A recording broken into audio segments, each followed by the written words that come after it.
Concept of management and health management.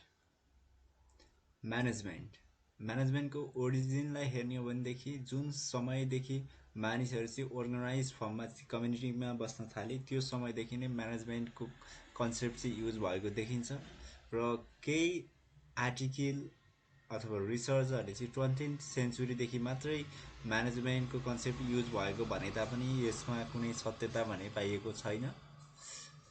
जुन समयदेखि जहाँ चाहिँ मान्छेले सँगै रहेर चाहिँ ग्रुपमा काम गर्न थाले, जस्तै अन्नहरू उत्पादन गर्न, केही कुरा किन्ने बेच्ने गर्न, त्यो समयदेखि नै त्यहाँ चाहिँ के त म्यानेजमेन्टको कन्सेप्ट चाहिँ युज भएको पाइन्छ। यसको मतलब जुन समयदेखि मानिसहरूले चाहिँ ग्रुपमा काम गर्न थाले त्यो समयदेखि नै के त म्यानेजमेन्टको कन्सेप्ट युज भइसकेको छ।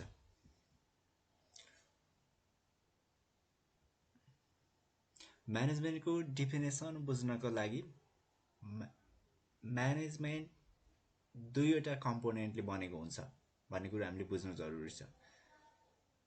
एउटा हुन्छ इन्ड्स र अर्को हुन्छ मिन्स। इन्ड्सको मतलब व्हाट इज टु बी अचिभ्ड, हामीले के कुरा प्राप्त गर्नु पर्दछ अथवा हामीले के कुरा चाहिँ गोलको रूपमा चाहिँ सेट गर्छौं, त्यसलाई हामी इन्ड्स भन्छौं। भने हाउ इज टु बी एचिभ्ड, त्यो सेट गरिएको गोललाई चाहिँ हामी कसरी एचिभ गर्न सक्छौं भनेर जुन प्रोसेस हुन्छ त्यसलाई चाहिँ हामी मिन्स भन्छौं। यदि इन्ड्स र means what is to be achieved and how is to be achieved को कम्बिनेसन छ भने त्यसलाई हामी म्यानेजमेन्ट भएको मान्दछौं।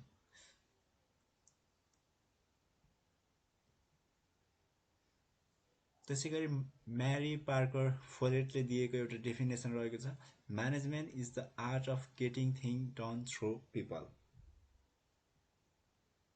त्यसैगरी म्यानेजमेन्टका एक पपुलर साइन्टिस्ट, विद्वान अथवा फादर अफ साइन्टिफिक म्यानेजमेन्ट भनेर पनि चिन्छौँ हामीले एफडब्ल्यू टेलरलाई।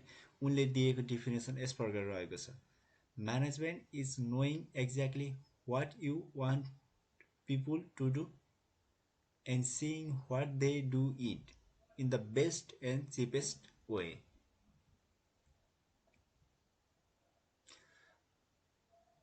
केही व्यक्तिले चाहिँ डेफिनेसनमा म्यानेजमेन्टलाई आर्टको रूपमा डिफाइन गरेका छन्, केहीले चाहिँ साइन्सको रूपमा डिफाइन गरेका छन्।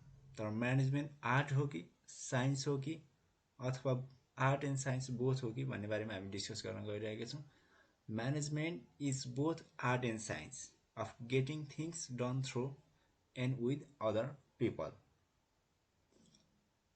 Art is act of doing, art भनेको कुनै पनि काम गर्ने कला हो भने science is activities based on the principle, regulation and evidence.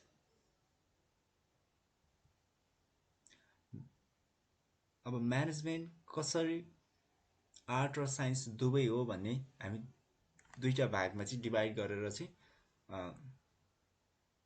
बुझ्न सक्छौँ। म्यानेजमेन्ट एक्ट अफ डुइङ भइसकेपछि कुनै पनि कार्य गर्ने कला किन हो भन्दाखेरि म्यानेजमेन्टमा हामीले पर्सनल स्किल युज गर्न सक्छौँ, प्र्याक्टिकल नलेज युज गर्न सक्छौँ, आफ्नो क्रिएटिभिटीहरू युज गर्न सक्छौँ।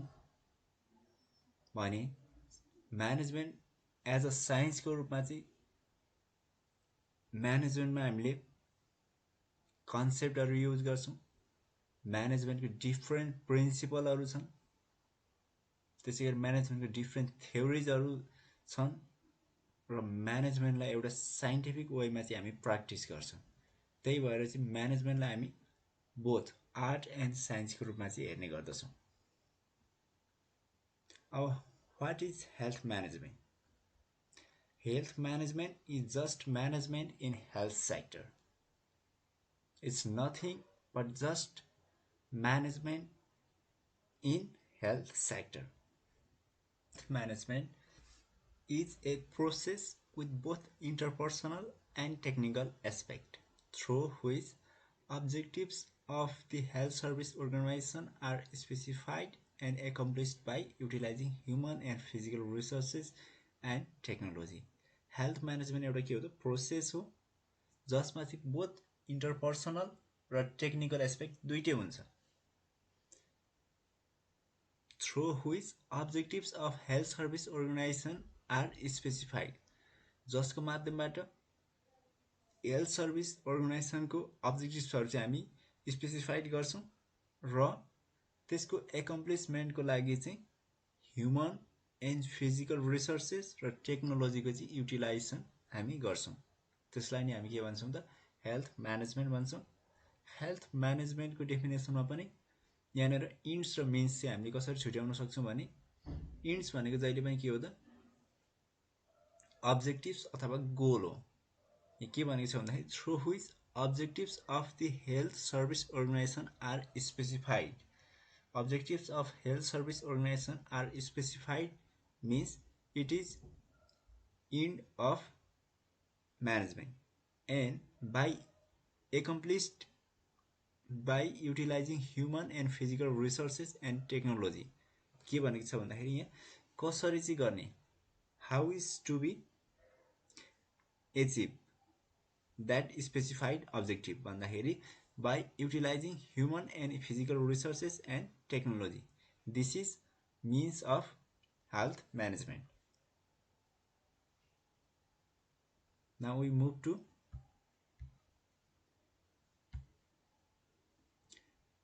characteristics of management or nature or essence, whatever we say. Number 1. Management always achieves goal. Management जहिले पनि के हुन्छ भन्दाखेरि म्यानेजमेन्टले जहिले पनि गोल चाहिँ अचिभ गरेको हुनुपर्छ goals are in result to be achieve by management and there can be no management without goals and goals can be profit survival and growth service leadership market share and so on next one number 2 management gets the jobs done. Implementation is the job of management. When we set the goal, then we plan to achieve that goal and we implement that plan into action, which is job of management. है त जब हामीले कुनै पनि goal set गर्छौं त्यसलाई achieve गर्नको लागि plan बनाउँछौं र त्यो प्लानलाई चाहिँ हामीले के गर्छौं त इम्प्लिमेन्टेसन गर्छौं त्यही इम्प्लिमेन्टेसन गर्नु नै के हो त जब अफ म्यानेजमेन्ट हो र म्यानेजमेन्टमा जब हुनु एसेन्शियल छ it is the action that make the things happen and jobs are needed to perform various activities such as production, marketing, finance, human resource management, and so on. Another one is management attains efficiency and effectiveness. Management जहिले पनि के हुनुपर्छ त efficient and effective हुनुपर्छ. If we compare with two component of management, that is end and means, efficiency means and effectiveness means end. मतलब के भयो भन्दाखेरि efficiency means हो भन्नुको मतलब efficiency is how is to be achieved and effectiveness is what is to be achieved. effectiveness भनेको चाहिँ के कुरा प्राप्त गर्ने दैट इज गोल गोल भनेको चाहिँ इफेक्टिभनेस सँग सम्बन्धित छ भने इफिसिएन्सी भनेको कसरी चाहिँ अचिभ गर्ने त्यो थ्रो भनेको माध्यम भनेको चाहिँ के त इफिसिएन्सी सँग रिलेटेड छ efficiency is getting things right and effectiveness is doing the right things यदि हामीले चाहिँ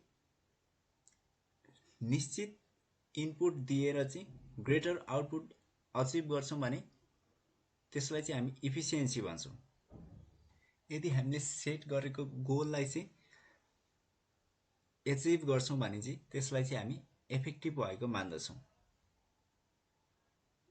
जस्तै एउटा सिम्पल एक्जाम्पल भनेको यदि एउटा स्टुडेन्ट्सले चाहिँ दुईवटा पेन किन्छ एउटाको प्राइस 10 रुपिस छ र अर्कोको 15 रुपिस छ र दुईटै पेनले चाहिँ उसले ल्याएर चाहिँ पालै पालो नोट बनाउँछ। दुईटै पेनले चाहिँ 5-5 पेज चाहिँ लेख्न सक्छ भनेदेखि त्यस्तो अवस्थामा 10 रुपिसको पेन चाहिँ मोर एफिसिएन्ट मानिन्छ। कारण कम कस्टमा चाहिँ, कम रिसर्चमा चाहिँ, कम खर्चमा चाहिँ त्यति नै आउटपुट चाहिँ दिन सक्यो। मतलब थोरै इनपुटमा धेरै आउटपुट दिन सक्यो। त्यसैले चाहिँ 10 रुपिसको पेनलाई चाहिँ हामीले मोर एफिसिएन्ट भएको मान्दछौँ।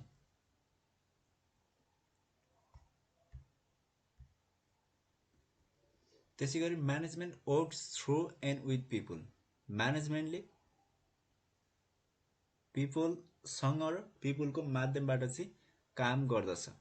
Management is getting things done through people, यो डेफिनेसन नै हो।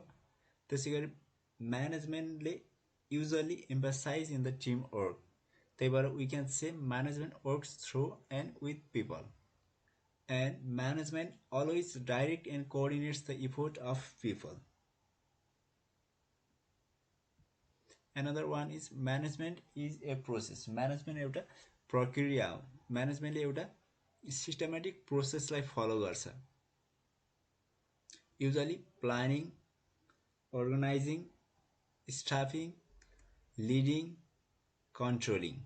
म्यानेजमेन्टले यो प्रोसेसहरूलाई चाहिँ सिस्टमिक वेमा चाहिँ एउटा सिक्वेन्समा चाहिँ फलो गर्छ। त्यही भएर म्यानेजमेन्टलाई हामीले चाहिँ एउटा प्रोसेस हो भनेर पनि भन्न सक्छौँ। र this processes is always situational. And the last one characteristics of management is it has environment.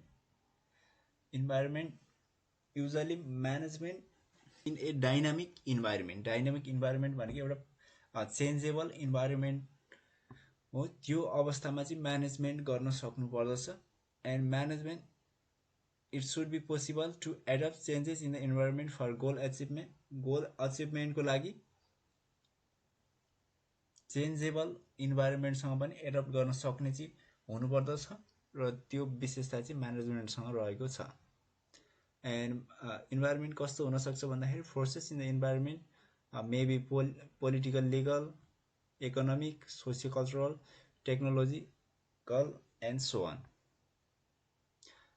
That's all about the concept of management and health management and